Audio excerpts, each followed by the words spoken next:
everyone, and welcome to our lecture on Chapter 5, Measurement Errors, Reliability, and Validity.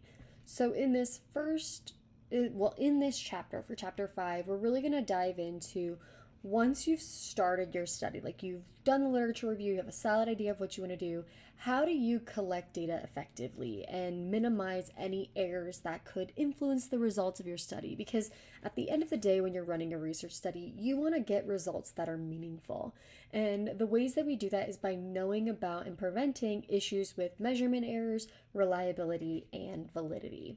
But before we jump into our content from Chapter 5, I wanted to just go over verbally some of the content for the next assignment, which is your third writing assignment, which is Chapter 3 of your research prospectus titled The Method. And in this section of the research prospectus, you are going to outline the protocol and structure of your research study. And within this section, you're going to cover quite a few different categories, but you're going to identify and describe you are going to cover the participants of your study or the people who you would like to participate in your study. And again, remembering that this is a hypothetical, fictitious study that we're creating. You're also going to address any instruments, inventories, or scales that you will be using in your study to capture certain constructs of interest to you. So that might mean if you're using the Patient Health Questionnaire 9th edition to measure depression, that's an example. You would have that listed in the instruments used section. And keep in mind that if you are using any instruments in your study, you will need to identify the construct that it's intended to measure, how many items are in that inventory, any subscales within the inventory, include example questions from the inventory, and have a list of the answer options.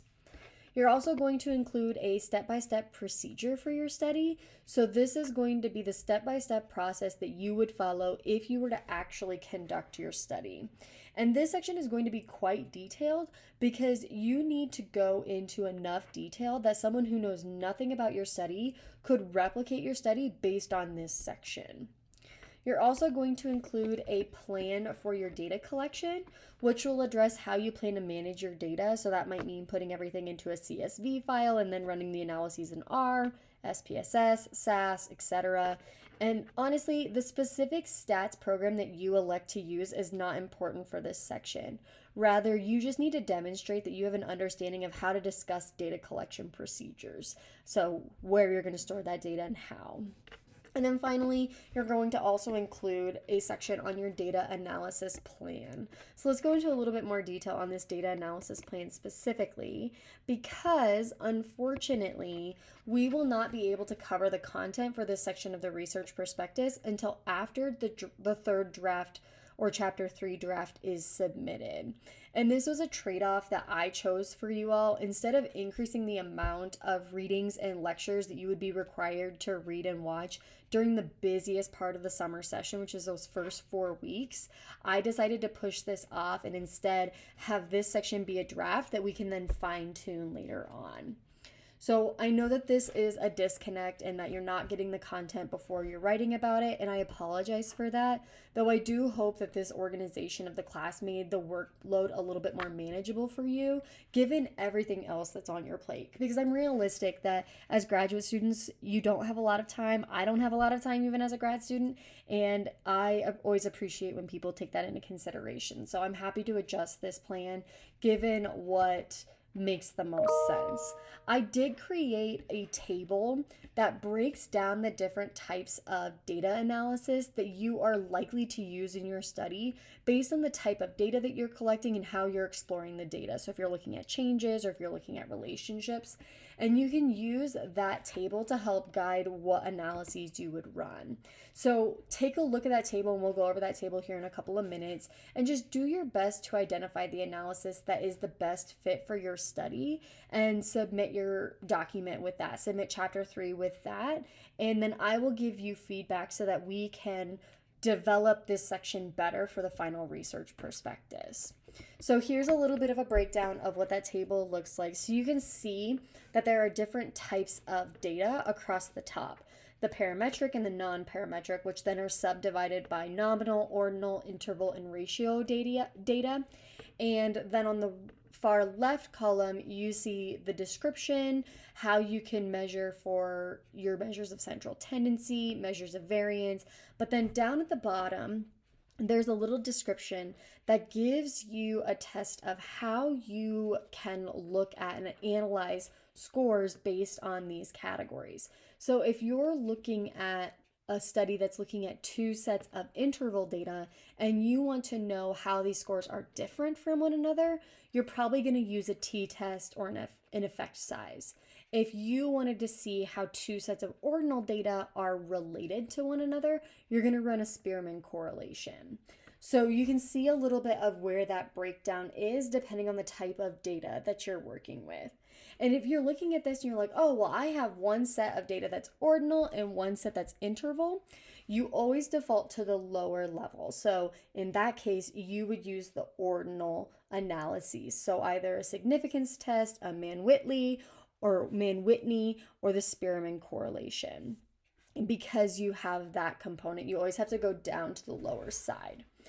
So that is going to be sort of chapter 3. Keep in mind that, as always, this draft is worth 10 points. It's due by 11:59 p.m. on Sunday of week 5. And as always, this is a draft that you're going to get feedback on and make edits to for the final research prospectus. That will be due during week 8. And then, as always, I just want you to do as best as you can on this document. Think through every piece of content that you need to include, give your absolute best effort so that I can give you feedback on it, and you'll lose points if you are missing an important section. So you completely ignore a section of this paper, that's where you would lose points. But again, that is going to be the third chapter or the third writing assignment. In general, chapter 3 tends to be between 2 and 3 pages long, double space. So keep that in mind as you're writing and reach out as you have questions. I'm happy to be a resource. So now back into chapter 5. So the goal of research and data collection is to have as few of errors as possible so that we can say that the results of our study are meaningful in some way. And unfortunately, that doesn't always happen as smoothly as we wish because measurement errors exist. And measurement error occurs when the data that we collect does not represent reality because of the way that it was measured. And this is a particular term that is exclusive to quantitative designs. So it's saying that we have some error in the way that we are collecting our data that is making it so that it does not represent the reality of our construct. And within measurement error, there are two main types: random error and systematic error. And of those, random error refers to when the measurement error is in the collected data is inconsistent and has no pattern. The error that we're seeing is completely random. So a good example of this is when you're conducting a study and you have a small number of participants in your study who answer a question in your study in a different way than you intended it to be answered. You can't anticipate it. It's a random number of participants. You cannot predict it. It's inconsistent, and it's a small amount of your total sample. This is considered random because you can't predict it and there's no way for us to account for it. Random error tends to be pretty small, and because it's inconsistent, if we have a lot of other data that is reputable, we can still have high quality, meaningful data even with a little bit of random error. We don't want a lot of random error, but a little bit can still produce high quality studies. The second type of measurement error that we see is systematic error. And this occurs when data collected indicates that a measure is not accurately measuring the concept of interest to us. And as you might expect, if you are doing a study on depression, but the inventory or the scale that you're using to capture depression is not actually capturing depression, that's pretty problematic.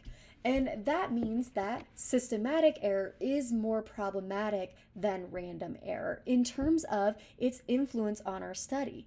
This has a much heavier influence on whether or not we can even have meaningful results in our study. Also, systematic error can be related to a lot of different things. It can be related to a measurement being used inappropriately, so not appropriate for the study or maybe even for the people in our study. Systematic error can also be related to the way that data is collected. So maybe we're looking at a measure of aggression and we're only measuring it through self-report, when in all reality, aggression isn't best represented by self-report, it's best represented by observation. So that's an example of systematic measurement error in the way that data is collected. But we can also see systematic measurement error in environmental factors that are unrelated to our measurement. So a good example of this is if you are trying to measure how much a student likes their instructor or their professor, you don't want to have them answer a questionnaire about how much they like their professor right after the results of a really hard test just got published. Because if people got a poor score, it's probably going to influence the way that they respond to how much they like that professor. So that's an example of those environmental factors that can play a part in measurement error.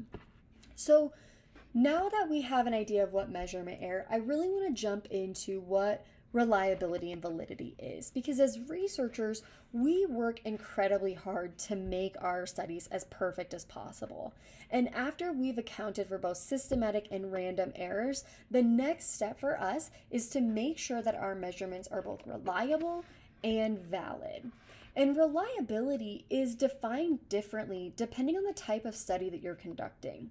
So in quantitative studies, reliability refers to the consistency of a measure, and whether or not data collection is reliable is determined by whether or not it yields the same results when it's used with different participants, in different populations, or in different settings. So in quantitative studies, we're looking at that consistency in our measurement, as well as are the results the same across different settings. In qualitative studies, the study's replicability, dependability, and consistency is determined by how well it has consistency in its objects, its images, and its representation of the data. So it's important to keep in mind as well that replicability does not mean accuracy, because in research, the accuracy of data does not pertain to the reliability. Reliability is simply making sure that the instrument we are using to collect data is consistent in its measurement. Accuracy, on the other hand, refers to a participant's answers on a study about our topic of interest and whether or not their answers are free from error. So it is different in that if you have a reliable measure, it is consistent. If you have an accurate measure, that means that it is free of error. And these two concepts are separate from one another. There are three popular ways of ensuring reliability that you will need to know. The first of those is what we call inter-rater reliability. And inter-rater reliability is also called inter-observer reliability. And this refers to when there is more than one researcher who's present during data collection, and each of those researchers takes their own observations of what's happening. They have their own notes, their own scoring, and all of those researchers keep their own separate ratings of the data. And then after all ratings are done, the research team members get together and they compare their responses to determine a degree of consistency. The more consistent they are, the higher levels of inter-rater reliability. So you have multiple raters who are observing the same thing, scoring them independently, and then after all of the scoring is done, they compare and see how close they were to one another, and that becomes your inter-rater reliability.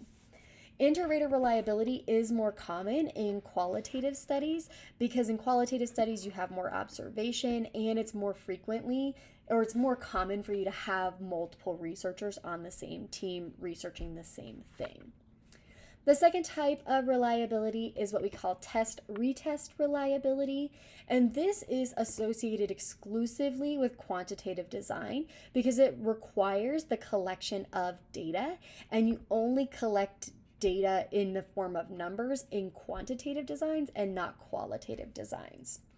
So test-retest reliability is sort of exactly what it sounds like. You have data that is collected multiple times, and you are looking to see how the scores change or don't change from the original test to the retest. So in other words, you are ensuring data collection tool consistency by making sure that you get the same results regardless of the passing of time.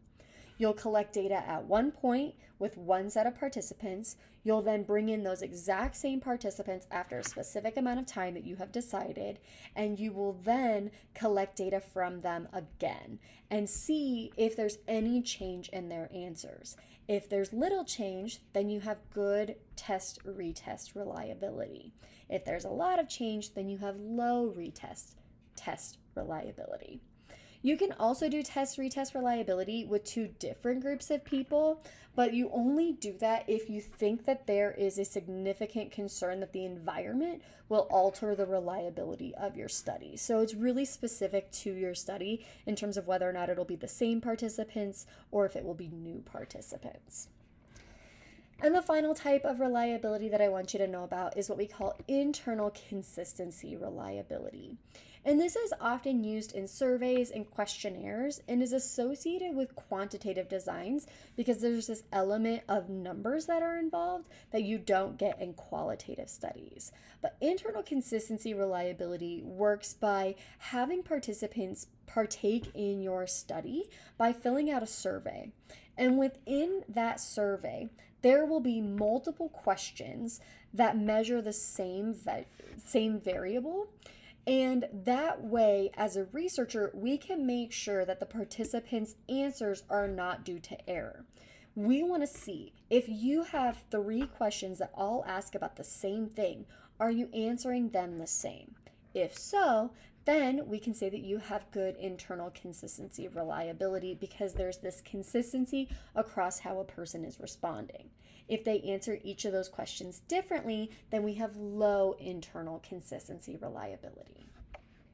And if you have low internal consistency reliability, there is a possibility that that difference or that lower reliability is due to an error, potentially a systematic or a random error. So we've talked about reliability. The next component of research that's really important to keep in mind when you're designing your study is validity. And validity refers to the ability or potential of a data collection tool to capture and measure the construct or phenomenon that the researcher is interested in measuring. So reliability refers to the consistency of a measure. Does it do the same thing time after time? Validity is trying to say, okay, does this actually measure what we want it to measure? If we're saying that this measures depression, does it actually measure depression, whatever we're using? And in quantitative designs, validity is tightly related to the measurement of a concept, whereas in qualitative designs, it refers to how a concept is being captured through text, images, or sounds. And there are many different types of validity that influence research studies. The first of those is face validity.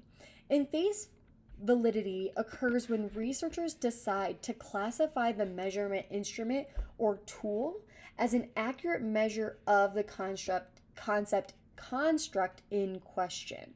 So another way of saying this is that face validity is this subjective assessment of the validity of a measurement instrument. As a researcher, we are saying subjectively, yes, that instrument looks like it's measuring what it is supposed to measure on its face. If it says it measures depression, it looks like it measures depression by what it is actually asking.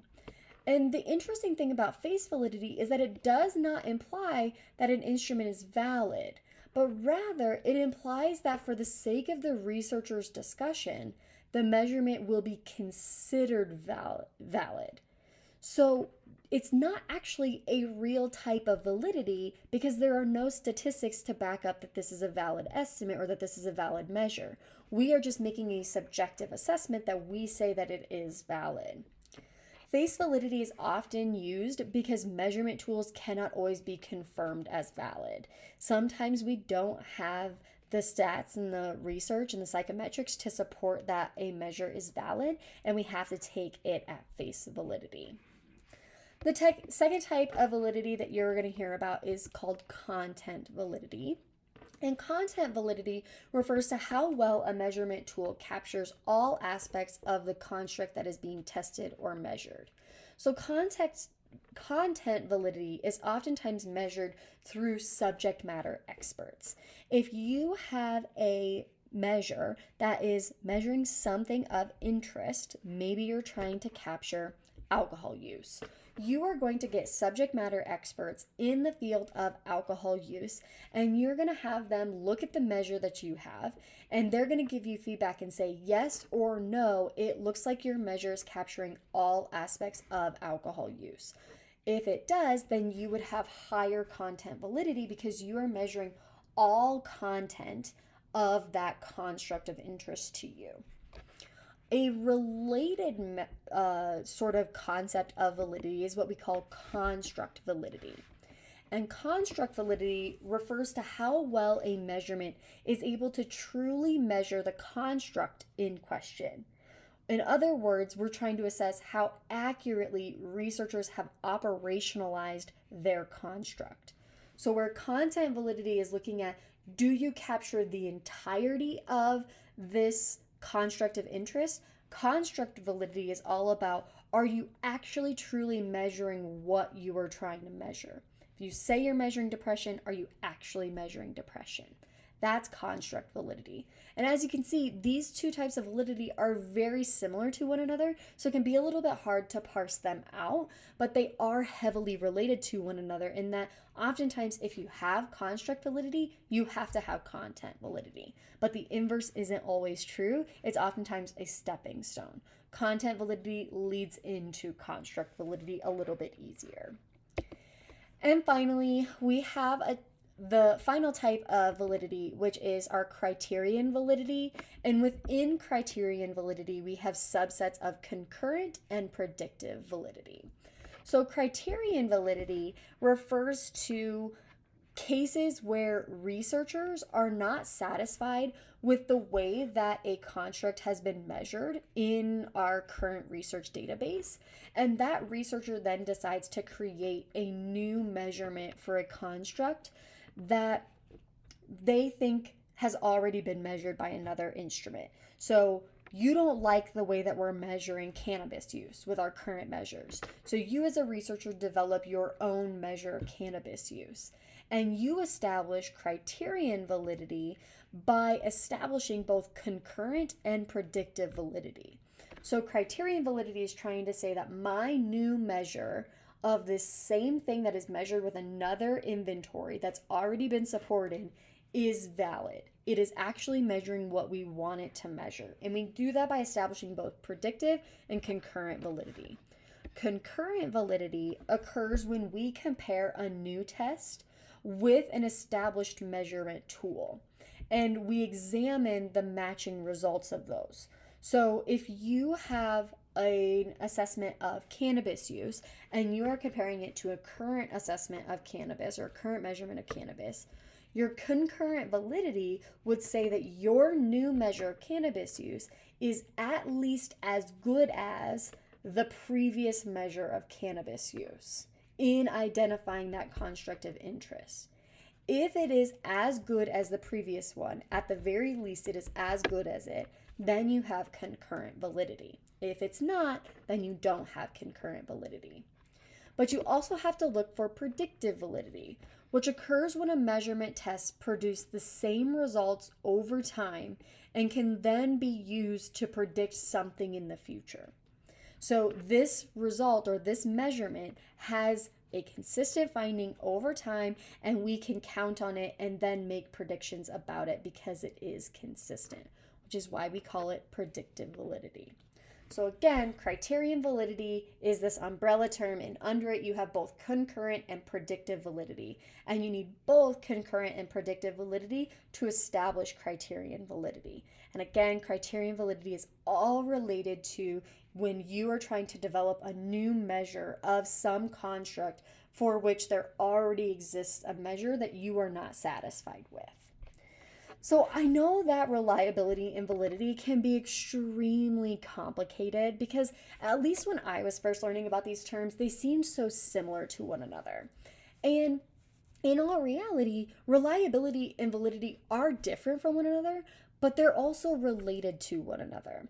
Namely, we can have a test that can be reliable but not valid. And that means that we can have a consistent test in the way that it measures. It consistently finds the same things over and over again, meaning it has reliability, but it might not be valid in that it might not actually be capturing the construct of interest to us. But the inverse cannot be true.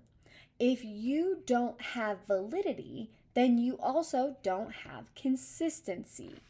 If a test is not valid, it is not reliable, meaning that it does not capture the construct of interest and it is not consistent. In order for you to have a valid test, you must have both reliability and validity, which means that it is both consistent and it is accurately measuring the construct of interest. So reliability and validity are related to one another, though they are different from one another. So that's where we're going to wrap up our lecture on Chapter 5. I will see you all in the next lecture.